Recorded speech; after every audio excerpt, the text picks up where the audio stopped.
Hello, I'd like to share some information with you today in regards to some coping skills in regards to anger, frustration, and this information is coming from therapistsA.com.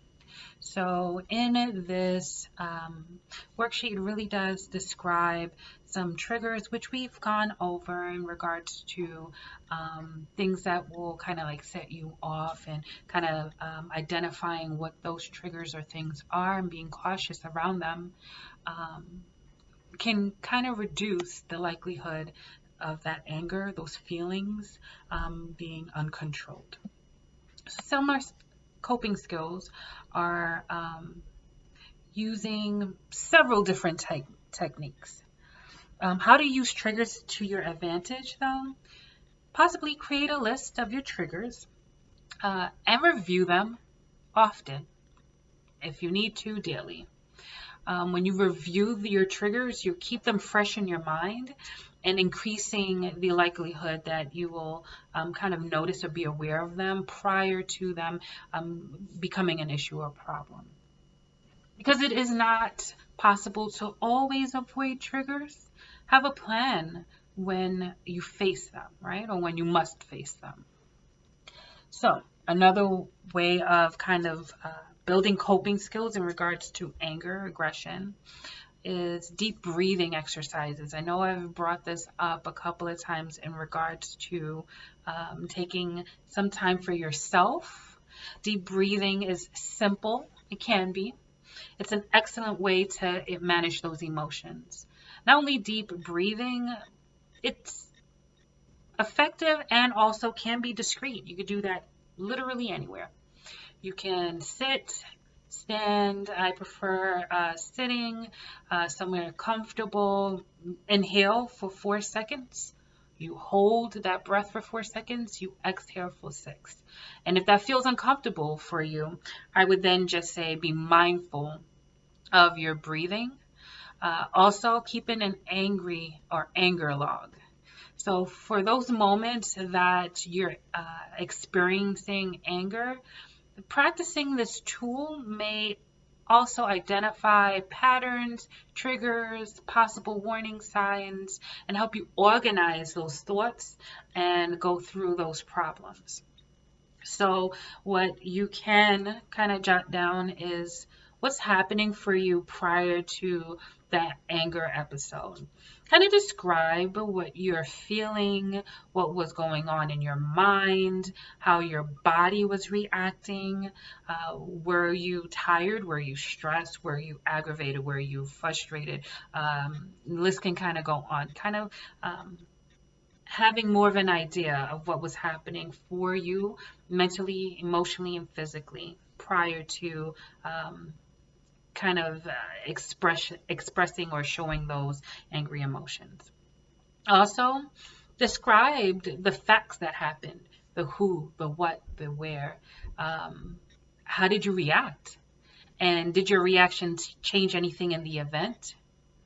Also, what were your thoughts and feelings during the experience?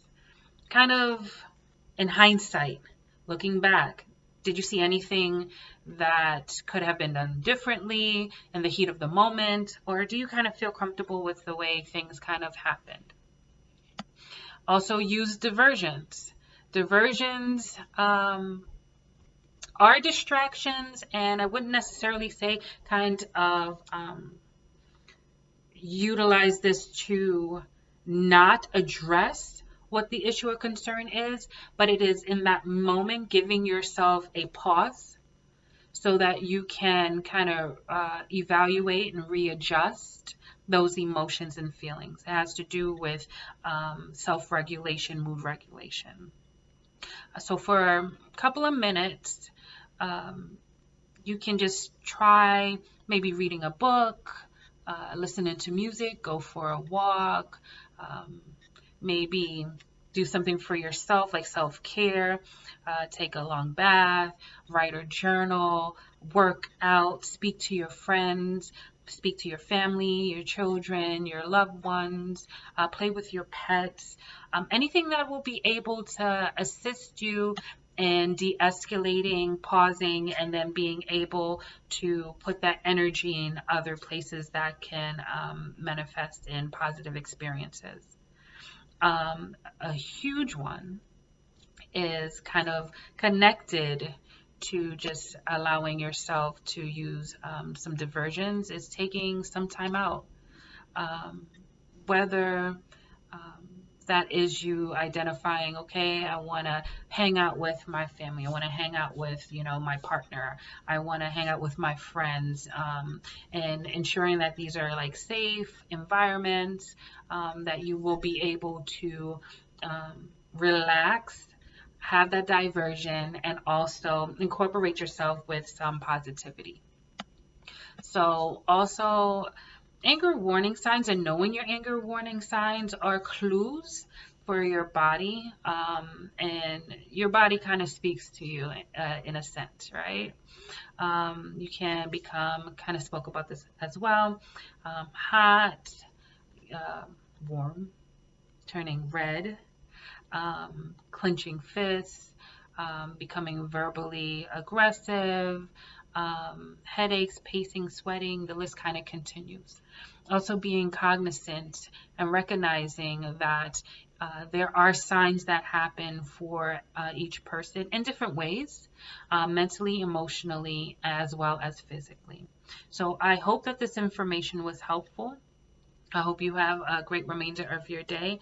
And also, just like to plug in, I think a great source in identifying and continuing to incorporate coping skills and checking those and kind of reaffirming um, and solidifying, supporting your present, those present feelings, is speaking with a therapist and or a mental health provider that can assist you throughout the process of gaining more insight to oneself and practicing self-care, practicing mood regulation, practicing de-escalation.